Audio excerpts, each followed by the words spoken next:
कसल्याही प्रकारची सूचना देता अचानक काल लाईट कट केली आणि पैसे भरा मग चालू होईल।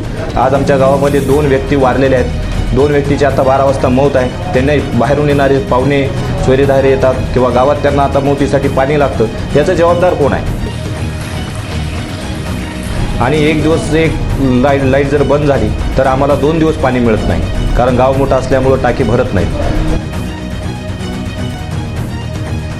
या ठिकाणी काल MSEBने लाईट कट केल्यात पाणी पुरवठ्याच्या, आणि आमची जवळपास 14-15 किलोमीटर उंची ही लाईन आहे। आणि आता सध्याचा फुल उन्हाळा चालू आहे। आता मार्च संपला, एप्रिल, आणि 10,000 लोकसंख्येचं हे गाव आहे।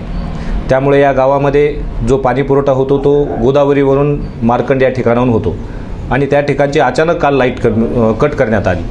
आणि एक दिवस लाईट जर बंद झाली तर आम्हाला 2 दिवस पाणी मिळत नाही, कारण गाव मोठा असल्यामुळं टाकी भरत नाहीत। तर त्या ठिकाणी काल कट झाल्यामुळं आम्हाला त्यांनी कुठल्याही प्रकारची सूचना किंवा माहिती दिली नाही।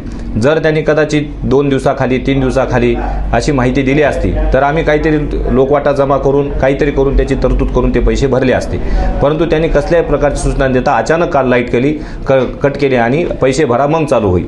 मला यांना विचारायचे की जर अशा पद्धतीनं जर आपण लाईट कट करून करत असाल, आज पाण्याची अवस्था बेकार आहे। आज आमच्या गावामध्ये 2 व्यक्ती वारलेले आहेत। 2 व्यक्तीची आता 12 वाजता मौत आहे। त्यांना बाहेरून येणारे पाहुणे सोयरेधारे येतात किंवा गावात त्यांना आता मौतीसाठी पाणी लागतं, याचा जबाबदार कोण आहे? कारण लाईट कट केली, मी त्यांना काल त्यावेळेस त्यांना इंजिनियर साहेबाला बोललो देखील की बाबा आपण लाईट अचानक कट करण्यापेक्षा आपण आपली जी काही म्हणणं आहे ते आम्ही भरू, कसं तरी तरतूद करू, परंतु ते तरतूद न करता आपण न सूचना देता लाईट कट केली, याचं जबाबदार कोण आहे? आता पाणी गावात मिळत नाही। माझं असं म्हणणं आहे की जर तुम्ही शासनाकडून जर या पद्धतीनं समजा त्यांनी मला एक उत्तर दिले की तरतूद आम्ही पैशाची केलेली आहे, कारण शासनानं पैसे तुम्हाला दिलेत, जर दिले असतील तर पैसे आज आम्हाला 15 विभागातून ते घ्या म्हणतात, तर 15 विभागात आमचा जो आराखडा झाला तो आराखड्यामध्ये त्याची आम्ही नोंदीच केली नाही ना, कारण सूचना तुमच्या आता शासनानं दिल्या म्हणून तुम्ही लगेच लाईट कट केली। पण आमच्या आराखड्यात जे दुसरे काम आहेत, जे कामं झालेले आहेत किंवा दुसरे काम आहेत, त्याच्यामुळे आमच्याकडे त्या पद्धतीनं आराखडा बदलणं ठेवणं ह्या सगळ्या गोष्टी करण्यासाठी वेळ लागतो, आणि तशी सूचना त्यांनी दिली पाहिजे की या आराखड्यात तरतूद करा, मग हे करा आणि मग कट करा। किती थकीत आहे?